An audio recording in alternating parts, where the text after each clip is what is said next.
everyone. Welcome to episode 3. Thank you so much for joining us today. And thank you for everyone who's joining us again, who was here in the past week. So thank you so much. We're so excited. Today, we're actually talking about reasons your product isn't selling, which I'm sure is a frustration many of you have gone through. So yeah, we are really excited to chat about that topic. Before we get started, though, let me know where you are joining us from. So it's always fun to see where around the world we have merchants a part of Oberlo. I'm in Ottawa, Canada, so not too early here, but it's really early for Michael. You're all the way in BC, 8 a.m., right? Yeah, bright and early in Vancouver, 8 o'clock. It's a cold day. Cold. It's a cold day for Vancouver. It's 0 degrees. Oh, We zero don't. degrees. -5 is pretty cold for us here. Oh, that's so funny. Yeah, we just got a snowfall last night. We had so much rain. It was cloudy and gross, and we finally got some snow, which is kind of nice. Oh, looks like we have Jazz from Texas. Oh, awesome. Amsterdam, Duncan from Amsterdam, Serbia. See, it's so fun. Like we have people from everywhere. Isn't that awesome? Yeah. So cool. So yeah, keep letting us know, keep posting. But I'll do a quick run through of what we're going to talk about today in case you haven't joined for the last 2 episodes. So Real Talks is essentially a show where we talk about anything to do with how to optimize your business. We're going to go over marketing tips, just essentially any ways to 10x your site, your shop, your entrepreneurship journey. And each week is ever changing. So that's kind of the fun part about it is we're always going to be talking about new and different things. So before we hop into the outline, Michael, why don't you tell us a little bit about why you're worth listening to? Sure. I want to shout out to Berlin and Paris as well. Yeah. I've been with Oberlo for about 3.5 years at this point. Helped thousands of merchants get their stores up and running, find ways to make it more efficient, fix any tiny little flaws that may have popped up. But also, I don't know if any of you are veterans, but we also, Carissa and I together ran an Oberlo Getting Started webinar about 1.5 years ago. So I ran that one too. So I like to help our merchants out. So that's why I like to think I'm worth listening to. Yeah, the old Getting Started webinar was like an hour long, and Jessica has made it way better. Yeah. So we gave you a lot of information, but yeah, the new course is awesome for anyone who hasn't checked it out. A little bit about me. So I've worked at Shopify and Oberlo for over 5 years now, which is pretty crazy. So, I mean, in that time, if you think about it, definitely have seen thousands of shops, seen a number of different types of successful drop shipping businesses and niches. So we definitely have a lot to share on what we've seen worked in the past. So let's go into a little bit about an outline for what we're going to talk about today. So as I mentioned, the topic of the day is why your products aren't selling. So I know this is a pain point for all of our merchants, whether it was when you were just getting started or you're still going through it. It's something you can always look into, and there's a bunch of tips that we'll be sharing. So hopefully there's something you haven't heard in here before that can help you out. So that's a little bit about the topic of today. After that, we're going to go into the hot tip section as usual, which is anything from a marketing tip or maybe a success story we found interesting. And then toolbox, which is some kind of resource we're loving. So hopefully you guys love them as well. So just a reminder, ask questions in the chat. Feel free to post anything you like. We love to hear from you. So leave those questions in there. And just as a reminder, as always, this is going to be recorded. So don't stress too much. Don't worry about taking too many notes. You can always go back and rewatch it. And Smart Hero, yes, I know it's you. You're back here again for the 3rd session. I love that. I love to see people coming back. So that's super exciting. So I guess with that, Michael, why don't you get us started into what the topic of today is? Perfect. So you'd already mentioned that we're going to look at why your products might not be selling. Like what's going wrong with that product. So everyone wants to know how to sell the product, but to find that out, it's really good to look at things that you don't want to do. So it's super frustrating when you've got lots of traffic, everyone's coming to your store, but then no one's actually getting to checkout, or they're getting to checkout and leaving. But in this case, they probably just not be adding. They'd add to the cart and leave, or they wouldn't add to the cart. So we're going to dive into the struggles of optimizing your product page and like why that particular product also might not be selling. So let's Hop talk into about it. that. And yeah, Cool. any thoughts? Yeah. And I mean, as you mentioned too, it can be even simple little things that can make the world of a difference. So, how I've broken it down into today is doing covering the topic of design and marketing. So, it's kind of the two sides of your business. So, how your website actually looks and the way you've designed it, and then how you're actually marketing your products. So, I think what we'll start with is design. So, think of design, like I mentioned, it's how your site looks. It's how, how have you taken the time to brand your site? Do you have a logo? Have you kind of chosen your brand identity as well? These are all really important things to consider that will help establish trust with your customers. Because at the end of the day, them trusting your site is a big part of whether or not they're going to convert. So that's just a little bit about what design is. And just to kind of mention too, really quickly, I know it can take time to build up your design and make your website look beautiful. So don't stress too much about this in the sense that like in the beginning, you might just get all of the basics set up and make it look trustworthy by having these basics. But then over time, you can actually invest in creating your brand. And, I think it's something worth investing in at some point anyway. So I think we'll start by going into some examples of things that can cause people not to convert because of design. So please share some examples in the chat. Let us know of some examples you can think of that might cause people not to put through sales due to design specifically. So just to give you one to kind of get the ball rolling, think product photography. So this could be anything from your product images or even just the photography on your site in general. So are your images clear or are they blurry? Like sometimes I'll see a lot of stores that are using slideshow images that are all blurry when it's stretched out for your full desktop computer. So that's like an example of something you'd want to look into with photography. But not only just like, are the images actually clear? Do they actually align with your branding and your target audience? Because sometimes there's images I see that I'm like, this doesn't really make me feel any type of way or doesn't feel like it's connecting with the store. So it's important to think of that as well too.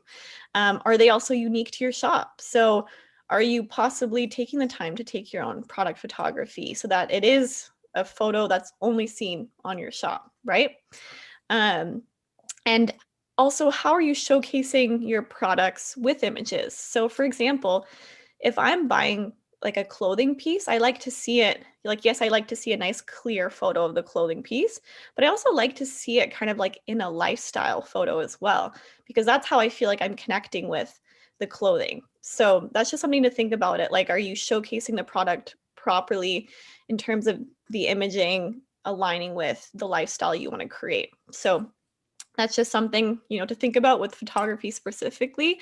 And just some quick tips for photography too, because I can see some examples rolling in, which is awesome. If you're brand new to product photography, you can even look at things like investing in a light box. I know AliExpress sells a bunch of light boxes. It's this little tiny photo box where you can stick a product in, completely lights all white around it, and you can take really nice product photographies yourself, even using your phone. So if you did want to dive into taking your own photos, you could get a light box. You could hire an expert. There's plenty of experts who could take photos for you if you wanted to invest. But my last tip on photography, sorry, I know this is a long one, but all the other ones will be much shorter. I just love photos and I think it's really important. You can also ask influencers. Now, I don't know how much this would cost or kind of the trade-off for this, but sometimes you can actually reach out to Instagram accounts, or even if they're not influencers, but just an account that takes really beautiful photos, and ask them if they'd be interested in taking some photos of your product, and you could send them a free product. So I found that's a really great way to get access to photos, whether it's for sharing on your socials or sharing on the product page itself. And you're getting somebody who has that creative eye to take those photos for you. So that was my first tip. And again, I know it was a long one, but let's see what other. We have color of site. Yeah, Jazz, that's a great example. And that's going to be one we're mentioning as well too. And this is, do you think AliExpress images are enough? So what do you think about that? Yeah, I myself would say no. Like if you really want to stand out, you should be taking your own product images. And we'll talk a little bit more on scale when you're starting out too, in future episodes for business.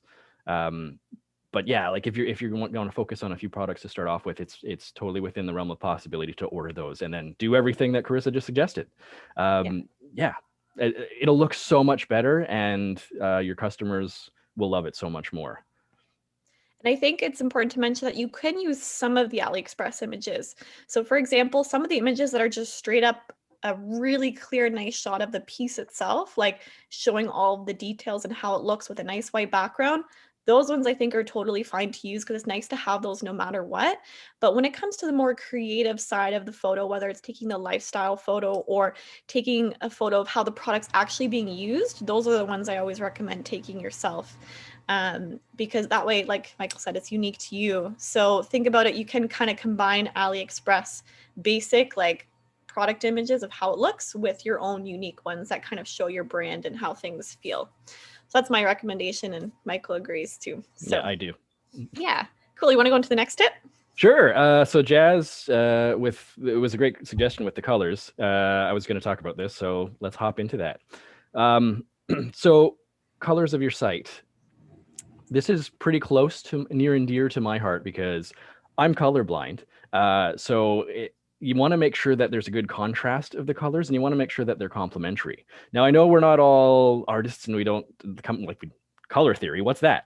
But there's some great sites out there. Something like canva.com, for example, or chroma.co, where you can go and they've got complementary colors. So you can see what looks good together and what they suggest and what for the majority of people is pleasing to the eye.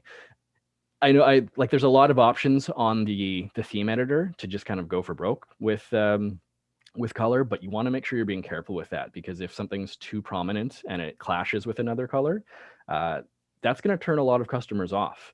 And also, again, going back to the colorblind thing, you want to have accessibility in mind too. So I mean, color blindness is only found in dudes, but yeah, you want to make sure you're thinking about that. So having a good contrast on there as well. Yeah. Any other thoughts on that? That's kind of it in a nutshell. Yeah, Just totally. make sure that they look. Just make sure they look good. That's a terrible tip, but we've got these tools. We'll link them later too, that you can use to take a look and see what colors just as a whole two humans look good together. Yeah. And I think that is so important because there's so many times that I see stores where there's font that's not legible and or the add to cart button, you can't really see it. So color is really important to think about, and just like you said, both for the accessibility point as well as the branding point. So kind of look at those two sides.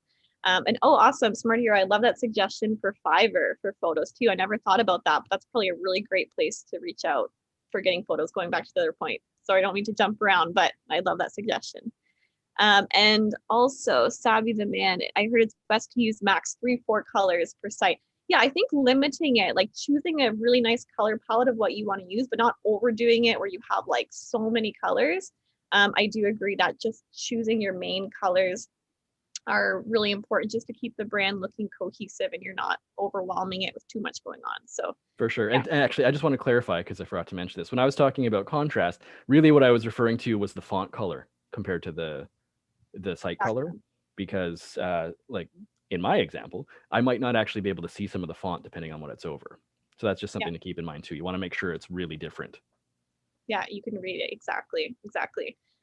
So next tip that I would have would be, does the brand actually match the products? So I'm thinking more like you don't want to confuse your visitors on what kind of brand you're creating. So an example would be, say if I started a jewelry company, I don't want to have a theme which seems more like industrial and techy, unless I'm selling jewelry that is more kind of like that. But if I'm selling like dainty gold jewelry, I'm not going to be using a theme and have a brand that doesn't align with that. So just something to think about is when you're thinking about your products and you're thinking about your target audience and kind of their lifestyle and what they like, what they do, create your brand and your theme and your colors and everything around that as well too, just so it doesn't seem confusing to them.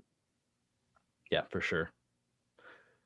Yeah. Also, So with site design, you mentioned logo, but that's a big one too, Yep. to throw in there. You want to make sure that that you have a logo. Doesn't have to be fancy, but you want it to fit with the brand, as Carissa was mentioning as well. Like you want that to go with the style and just really speak to your target audience. I don't want to use any stereotypes because I can't think of any that might.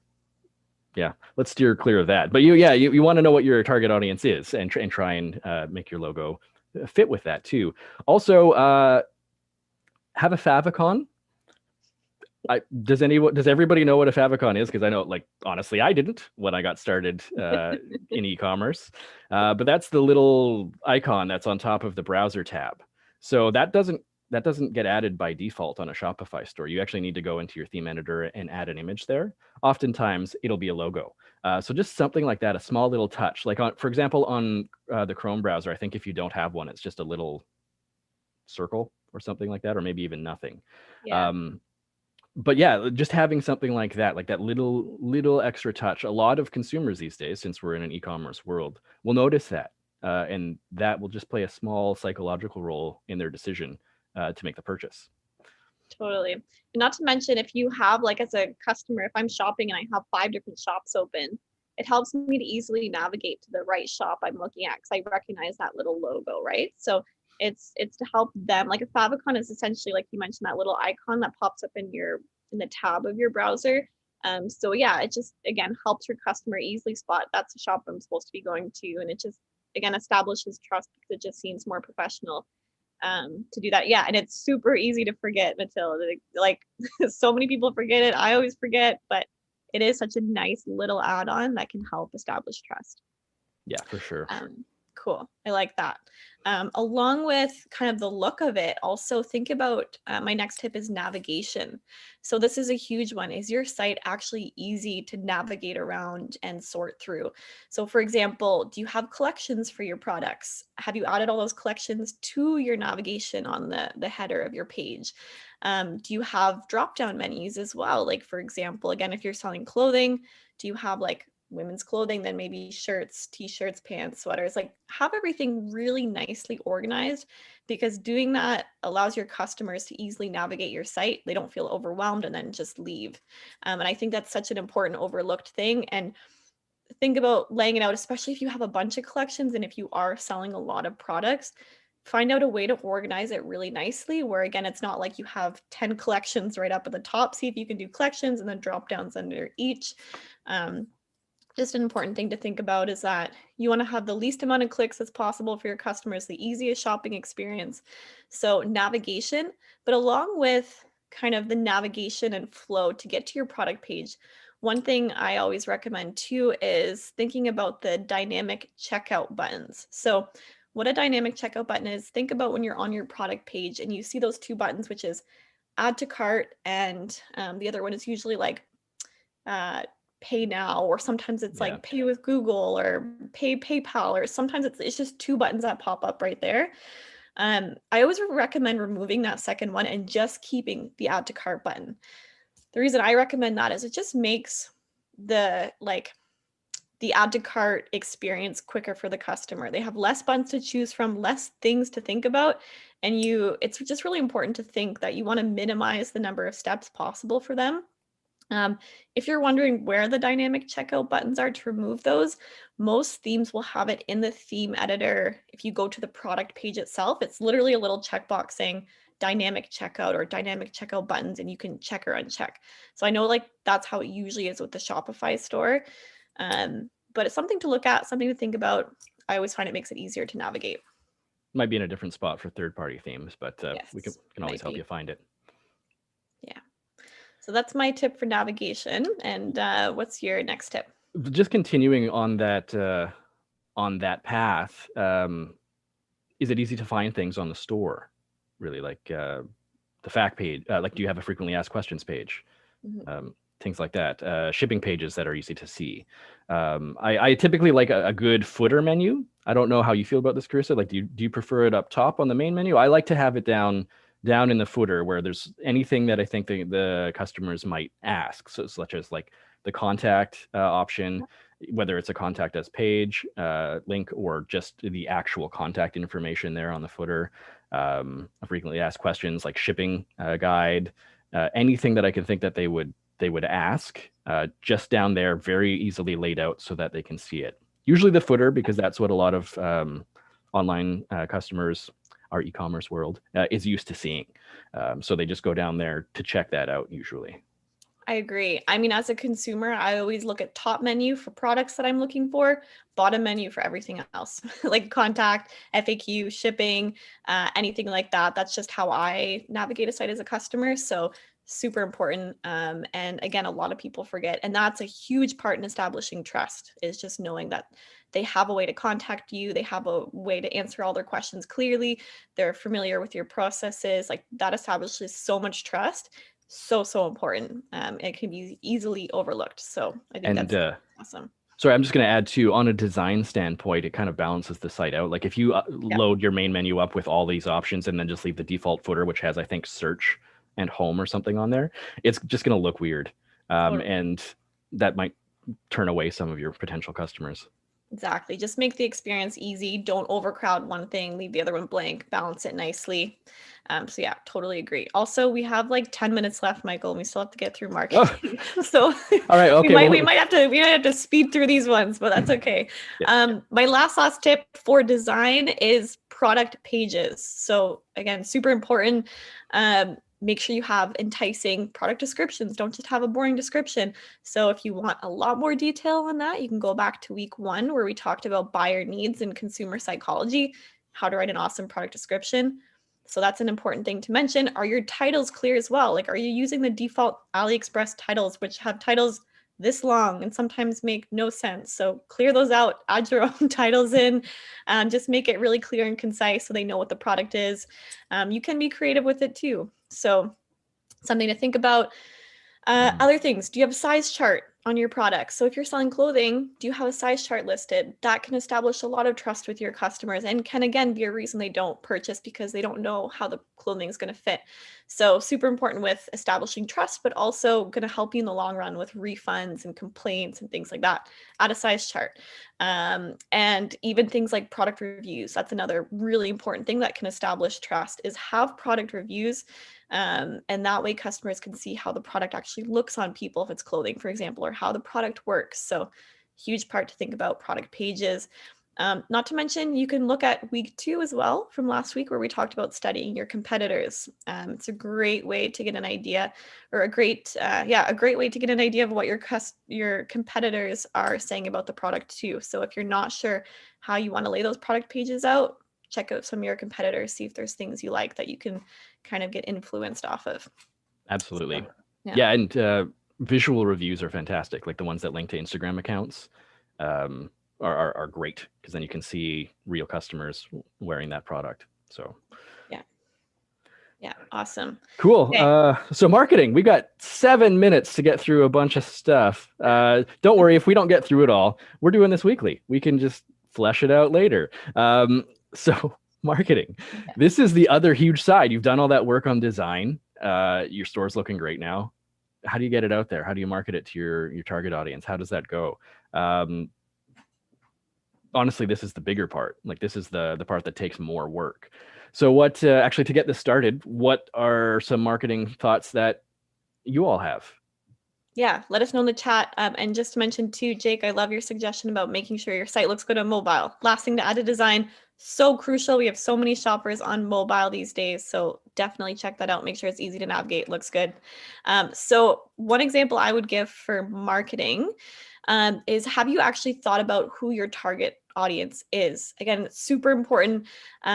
Because you're going to build your brand around your target audience, like we talked about, but you're also going to choose who you're going to advertise to and how you're going to advertise as well. So just like we talked about in episode 1 with consumer psychology and buyer needs, you might have different target audiences you're testing out in the beginning. So just like my example with the portable vacuum cleaner, the little handheld one I mentioned in week 1, you could target that you can like use to clean your car. For example, you might target car lovers, you might target parents who have messy kids, so it's easy to clean the car. You might target pet owners who knows like you're gonna get so much pet hair in your car if you travel with them. So again, different target audiences, your site might be built differently based on that, but think about who you're advertising to, test it out, and then maybe you begin to build your branding around it. So that was my first tip for marketing, is think about your target audience. Yeah, Jazz, that's a good point. The high quality images and videos are huge for when you're marketing as well. And we'd mentioned that before. So just to hammer that point home, because we've said it a few times, is if you can get your own product images, your life is going to be much easier because you'll be able to design them how you want for the ads that you want to create. Exactly. Yeah, and with those ads, try not to be generic. Like, don't just say, "Hey, here's this product; it's 10% off." Try like, what does your target audience respond to? This is going to take some trial and error. I'm not going to lie. Like, if you're just starting out, you might not know for sure what they respond well to. But the beautiful thing about ads is you can change them as you go and see what works. And that's what analytics are for, which we can talk about in a future show. Yeah. But do you have a video that can showcase the product in use? For use that in the ad. Do you have a GIF of it, or do you just want to grab somebody's attention? Have you just watched the last decade worth of Super Bowl ads and you're super inspired and want to do something along those lines on a budget? That's cool. If you think your target audience is going to respond to that, you could grab them with humor, for example. Really, you just want to shape it so that it speaks to who you're targeting. That's really what it comes down to. Don't just throw the ad out there with a deal and a link to the product page, which you should do. You should link to the product page specifically, and just hope, like, just see if it works. Try and be creative.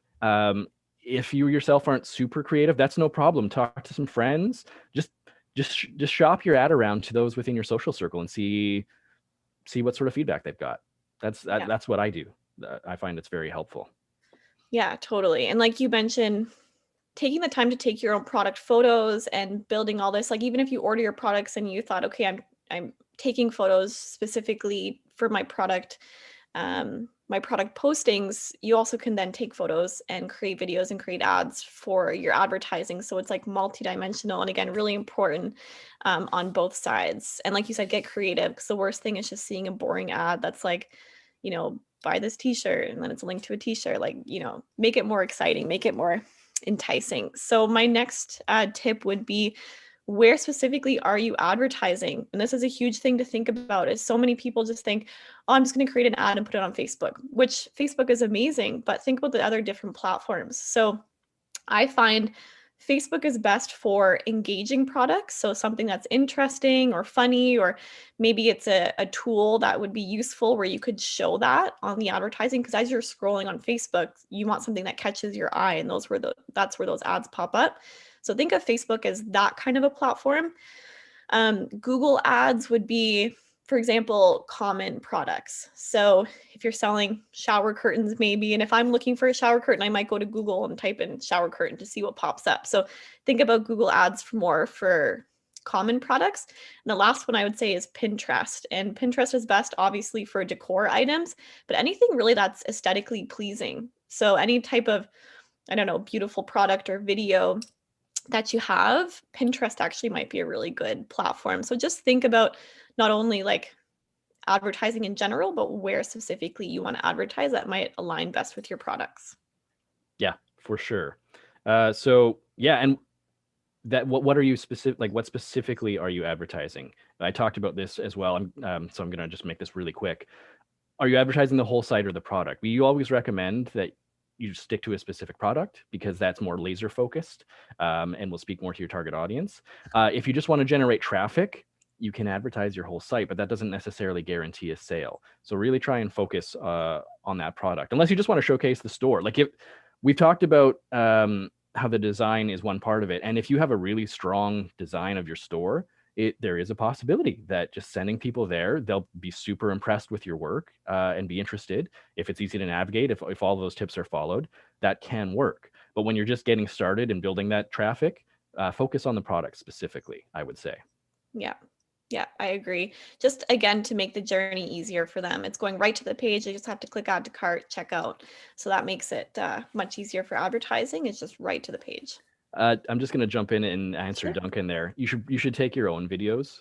Um, Taking videos from others is a good way to get like a DMC takedown notice because it's another creator's work. So you want to avoid that and take your own videos if possible. Unless the videos came from some of your customers specifically in a review or Yes. something like that, that's totally fine.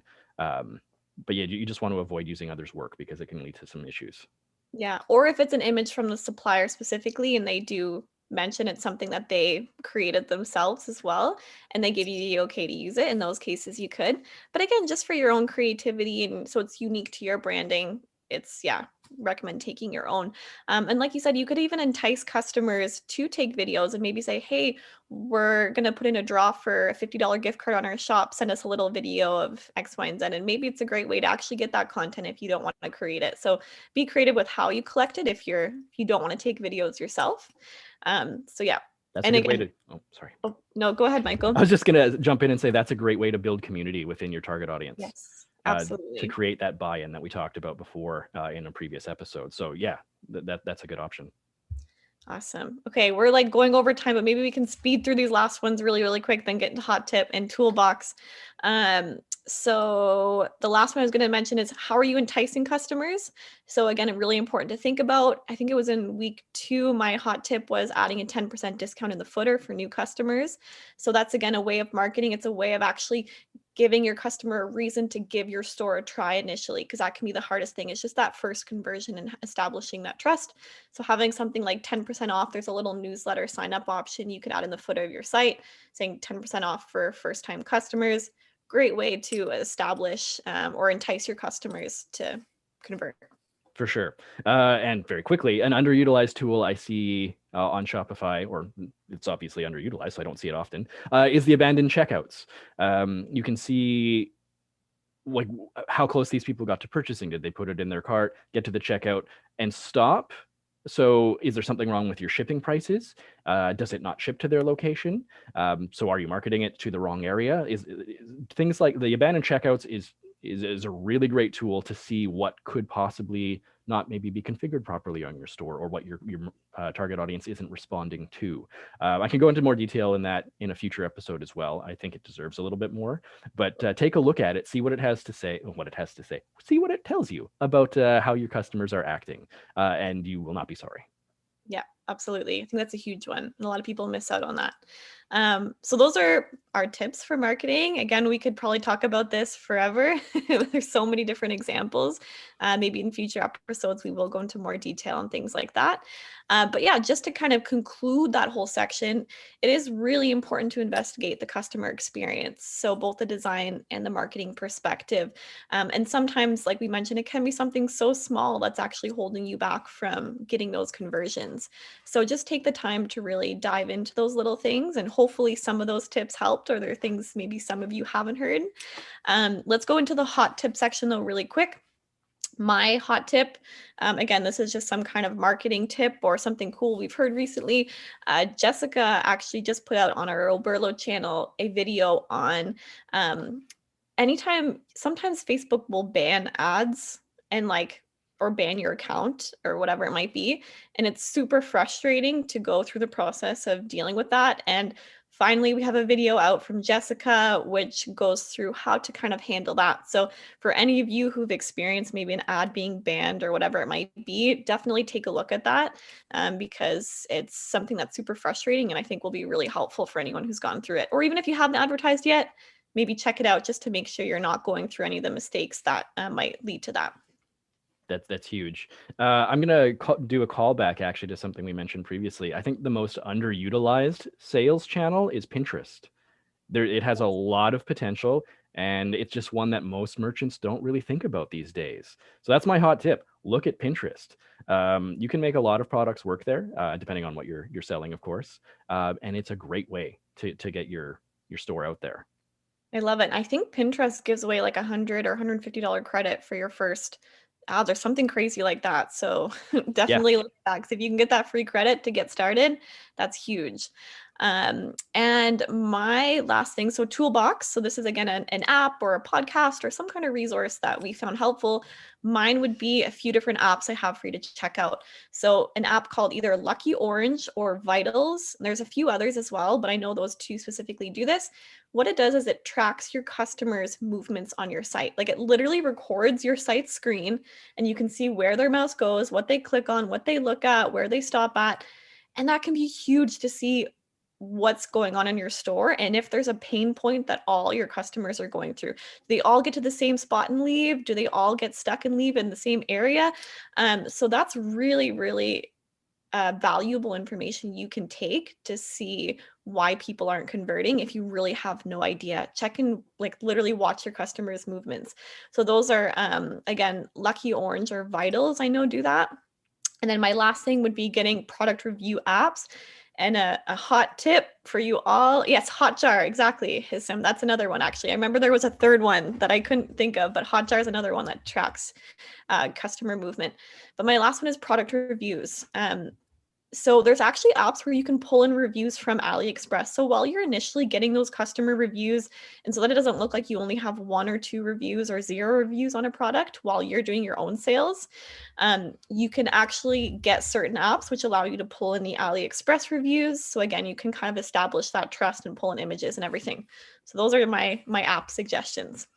Those are huge, and mine pales in comparison because I seem to be the person that just plugs things I've already mentioned. I can't hold out to the end of the show. Okay.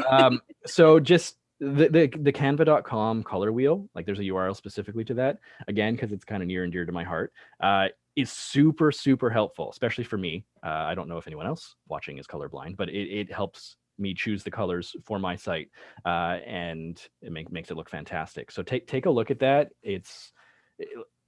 Yeah, if you're not familiar with complementary colors or anything along those lines, because I don't know, who really is unless you're an artist, it's super valuable.